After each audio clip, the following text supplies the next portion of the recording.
Okay, welcome to Veteran Scene, coming to you from Wildhorse Golf Club in Henderson, Nevada.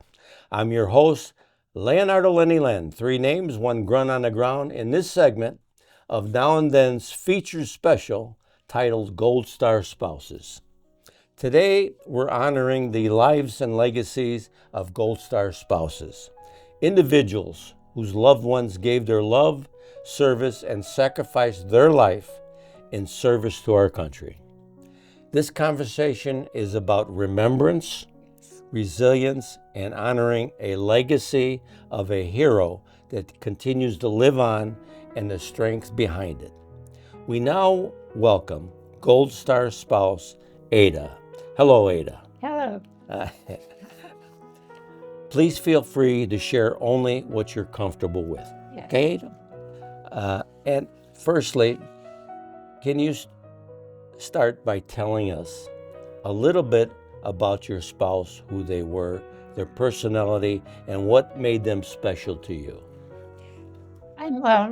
What made my husband special to me was his extreme patriotism.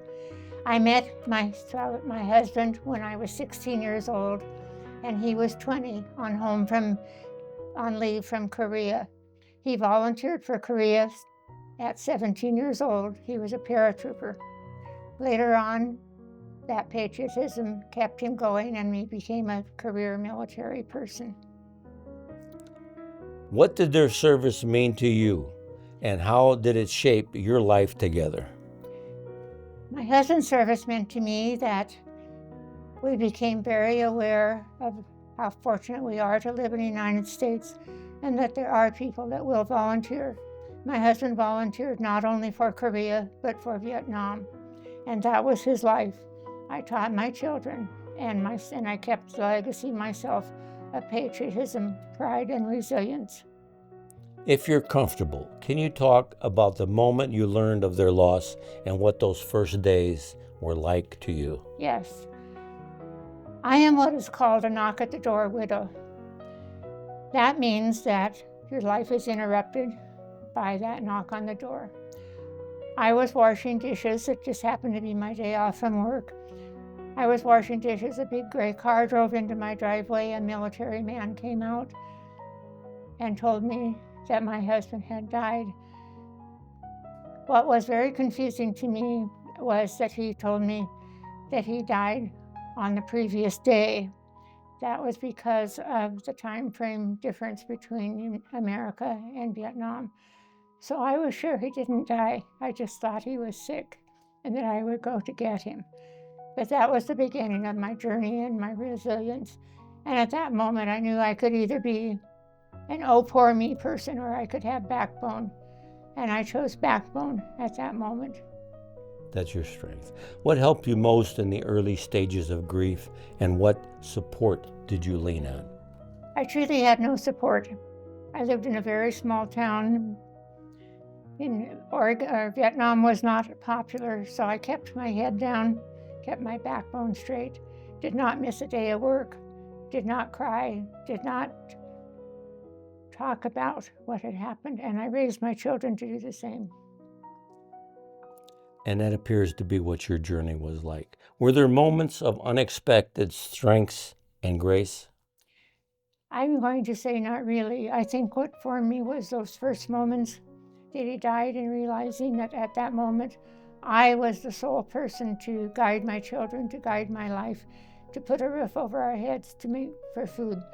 So that was, and also accept extreme adult loneliness, being the only adult. So there was no other defining moment after that knock on the door. How do you keep your spouse's memory alive in your daily life or in your family? In my home, I have some pictures of my husband. I have the letter from President Johnson expressing his condolences. I have my husband's Bronze Star, so I walk by that daily. And we had 3 children, and they remember their father daily. They were young, of course, when he died, but they feel his presence, and they are all proud that he volunteered and was a patriot.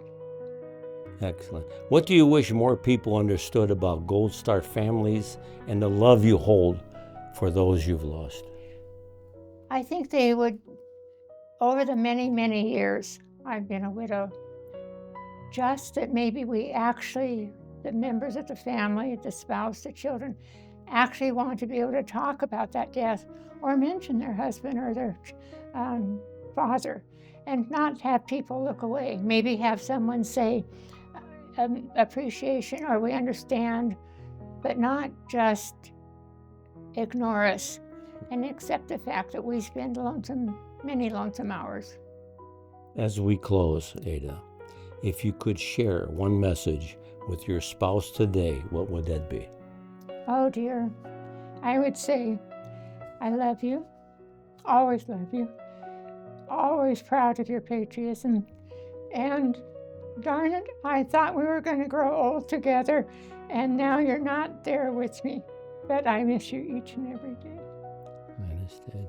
Your organization statement states, and I read, Officers of America, Las Vegas, which meets to provide support, friendship, and help with possible benefits, no matter the rank, cause, or date of death.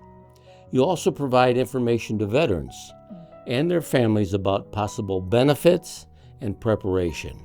Now, before a crisis, how does one contact your group? That I am going to defer to answer because I do not have her name right away, but she will be speaking later. Okay, very good. And we will post all your contact information on our Veterans Scene site for all to see. Thank you. And now, as we sign off, we would like to thank our technical staff and their director, Sid, for all the expertise in recording, editing, and airing our program.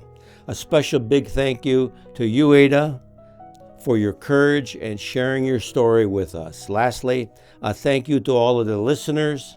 Your support keeps these important conversations going. We at Veterans Scene are honored to have you, and we hope we'll be back with many more stories of strength and condolences. We appreciate your being here with us today, Ada, and in appreciation from Veterans Scene, we give you the Rose of Life, okay? Thank you. Thank you so much, Ada, and goodbye, and see you next time on a new mission. Mission complete, over and out.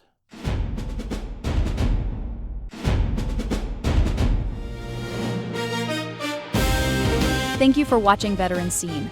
We would like to invite our fellow veteran friends to inquire with the VA about the many services they offer, as well as extend the invitation to those who would like to share their stories with us in our project. Please visit us online at veteranscene.org for extra resources and information. Reach out to us if you are interested in being a part of our journey. Thank you, veterans, for your service.